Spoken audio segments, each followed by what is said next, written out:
লাহারি ঘর দুভাগ করা হয়েছে চাদরটা নিয়ে। এক পাশের চৌকিতে হেমলতা এবং মোর্শেদ থাকেন, অন্য পাশের চৌকি পদ্মজা, পূর্ণা ও প্রেমার দখলে। লাহারি ঘরের পিছনে দরজা আপাতত প্রধান দরজা হিসেবে ব্যবহৃত হচ্ছে। পিছনে অনেক কচু গাছ ছিল। হেমলতা মোর্শেদকে নিয়ে জায়গা খালি করেছেন। এরপর সেখানে মাটির চুলা তৈরি করা হয়েছে। বড় সড়কে ওঠার জন্য ঝোপঝাড় কেটে সরু করে পথ করা হয়েছে। এতে মোর্শেদের সাহায্য ছিল না।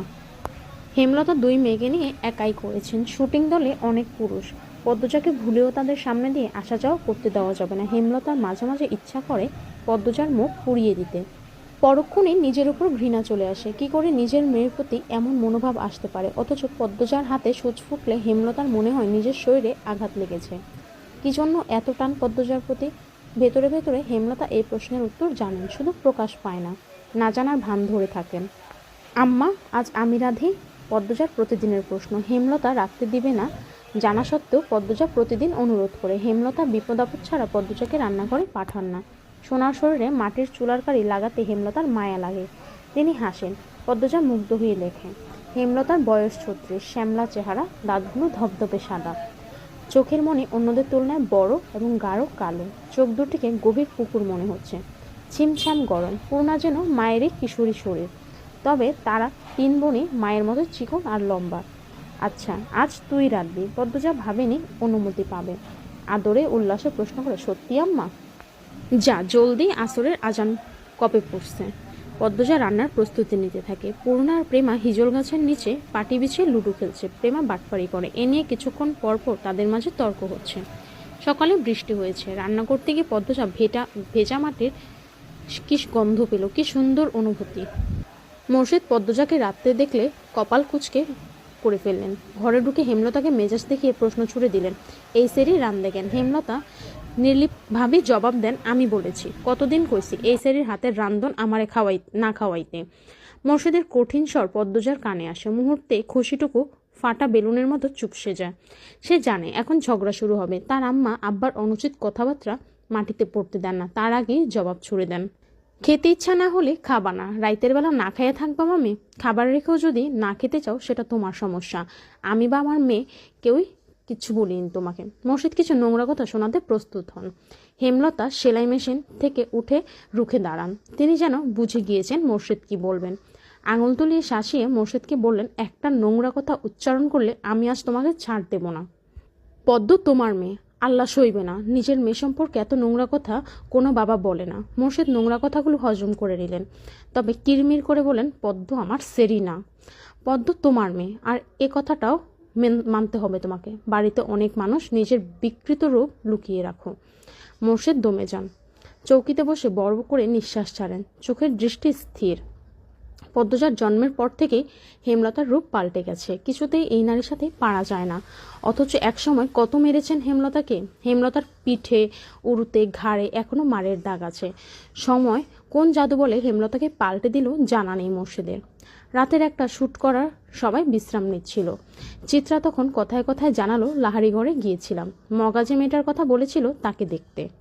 চিত্রার কথায় লিখন আগ্রহ পেল না। চিত্রা কখনো কোনো মেয়ের প্রশংসা করে না, খুঁত খুঁজে বের করতে ভালো জানে। নিজেকে খুঁতহীন সেরা সুন্দরী মনে করে। মেয়েটার নাম পদ্মজা। মগা পুরো নাম জানি কি? চিত্রা মগার সাথে কথা বললে মগা খুব লজ্জা পায়। এখনও পেল। লাজুক ভঙ্গিতে জবাব দিল, উম্মে পদ্মজা। ও হ্যাঁ, উম্মে পদ্মজা। চিত্রার পাশ থেকে সেলিনা পারভিন প্রশ্ন করলেন, কী নিয়ে আলাপ হচ্ছে? সেলিনা পারভিন চলমান চলচ্চিত্রের চিত্রার মায়ের অভিনয় করছেন। চিত্রা বলল, এই বাড়ির মালিক যিনি, ওনার বড় মেয়ের কথা বলছি। এমন সুন্দর মুখ আমি দুটো দেখিনি। মেয়েটার মুখ দেখলেই বুকের ভেতর নিকষিত বিশুদ্ধ ভালো লাগা জন্ম পায়। এত স্ত্রী ভগবান দিয়েছেন মেয়েটাকে। লিখন সহ উপস্থিত সবাই অবাক হলো। চিত্রার মুখে কোনো মেয়ের প্রশংসা অবিশ্বাস্য। সবাইকে অবাক করে তাকাতে দেখে চিত্রা বিব্রত বোধ করলো। গলার জোর বাড়িয়ে বলল, সত্যি বলছে, সন্ন্যাসী ছাড়া কোনো পুরুষ এই মেয়েকে উপেক্ষা করতে পারবে না। পদ্মজাকে নিয়ে বেশ খানিকক্ষণ আলোচনা চলল। আগ্রহ বেশি লিখনের। যখন শুনল পদ্মজার 16 বছর, সে দমে গেল। ছোট মেয়ে, হয়তো এমন বয়সে বেশিরভাগ মেয়েরা স্বামীর ঘরে থাকে, তবু লিখনের পদ্মজাকে খুব ছোট মনে হচ্ছে। তার একটা বোন আছে 16 বছরের, এখনও 2 বেনি করে স্কুলে যায়। কত ছোট দেখতে। লিখন আনমনে হেসে উঠল। হিজল গাছের নিচে দাঁড়িয়ে আছে পদ্মজা। রাতের জোনাকি পোকা চারদিকে। পদ্মজা প্রায় রাতে মুগ্ধ হয়ে দেখে জোনাকি পোকাদের। মনে হয় দল বেঁধে হারিকেন নিয়ে নাচছে তারা। তবে এই মুহূর্তে রাতের এই সৌন্দর্য পদ্মজার মনে ঢুকতে পারছে না। পদ্মজা ঠোঁট কামড়ে কাঁদছে, চোখ দুটো জ্বলছে খুব। মোর্শেদ রান্না খারাপ হয়েছে এই অজুহাতে থালা ভর্তি ভাত তরকারি ছুঁড়ে ফেলেছে পদ্মজার মুখে। চোখে ঝোল পড়েছে। তা নিয়ে হেমলতার সে কি রাগ। মোর্শেদ অবশ্য চুপ ছিলেন, তিনি তো রাগ মিটিয়ে ফেলেছেন। আর তর্ক করে কি হবে? পদ্মজা তাকালো। হেমলতা ভেজা কণ্ঠে প্রশ্ন করলেন, খুব জ্বলছে রে মা? পদ্মজা জবাব দিতে পারল না, ঠোঁট ভেঙে কেঁদে উঠল। মা ছাড়া পৃথিবীতে আর কেউ নেই তার। মায়ের আদর ছাড়া কারো আদর পাওয়া হয়নি, সবাই তার দোষ খোঁজে। হেমলতার বুক চিরে দীর্ঘশ্বাস বেরোলো। পদ্মজা ছিচকাদনে ছোট থেকেই কাঁদছে, তবু জল ফুরায় না, মন শক্ত হয় না।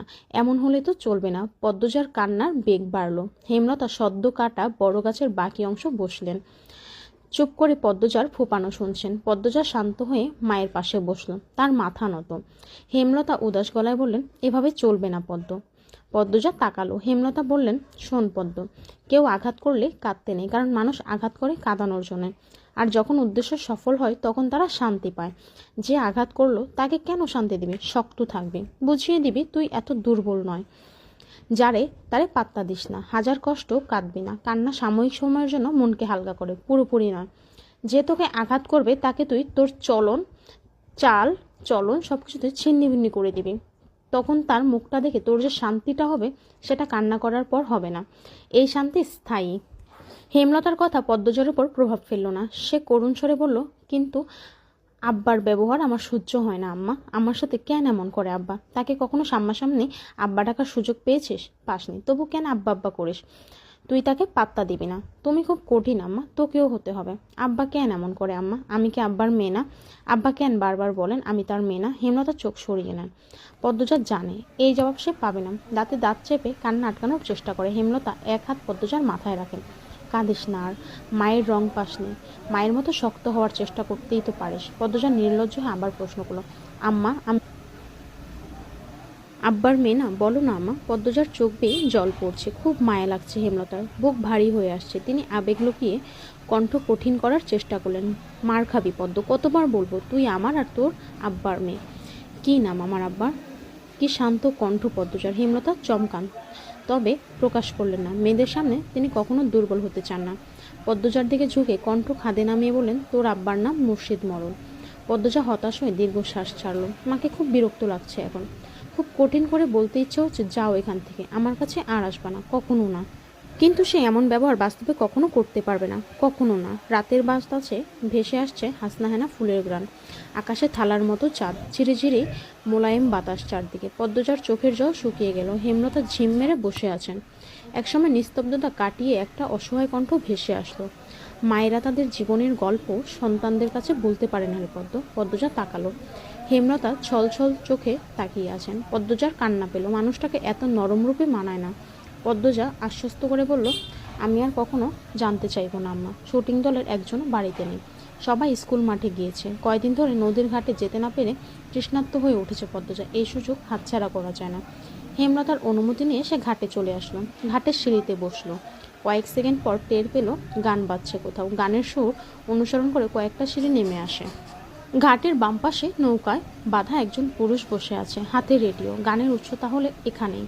পদ্মজা বিব্রত বোধ করলো। উল্টা দিক ঘুরে ব্যস্ত পায়ে লাহারি ঘরে চলে আসে। পদ্মজা এত দ্রুত ফেরাতে হেমলতা প্রশ্ন করেন, কেউ ছিল? পদ্মজা মাথা নাড়ালো। হেমলতা চিন্তিত স্বরে প্রশ্ন ছুড়লেন, কিছু বলেছে? দেখতে কেমন? না আম্মা, কিছু বলেনি। আমাকে দেখেনি, মাথার চুল ঝাঁকড়া, মুখ খেয়াল করেনি।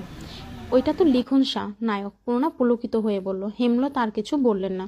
পূর্ণা সারাক্ষণ শুটিং দলটার আশেপাশে ঘুরঘুর করে। হেমলতা বিরক্ত হয়ে পূর্ণাকে করার নির্দেশ দিয়েছে, আর ওখানে যাওয়া যাবে না।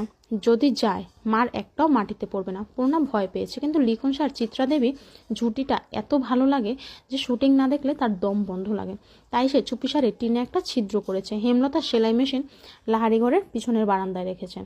সারাক্ষণ সেখানেই থাকেন। সে সময় পূর্ণা ছিদ্র দিয়ে উকি দেয়, শুটিং দেখে। পূর্ণাকে সবসময় দেখতে দেখে পদ্মজার আগ্রহ জাগলো। সে উকি দিল। ঝাঁকড়া চুলের মানুষটা একজন অতি সুন্দরী মেয়েকে কুলে তুলে নিয়েছে। দৃষ্টি মোহময়, প্রেমময় গানের সুরধ্বনি বাড়ি জুড়ে। ক্যামেরা ধরে রেখেছেন কেউ কেউ। গানের শুটিং বোধে হয়। পদ্মজা অদ্ভুত অনুভূতি অনুভব করলো, লজ্জা পেল, চোখ সরিয়ে নিল। এই ছিল আমাদের আজকের পর্ব। আমাদের গল্পগুলো ভালো লাগলে আমাদের চ্যানেলে সাবস্ক্রাইব করে আমাদের গল্পগুলোতে লাইক কমেন্ট করে আমাদের পাশে থাকবেন।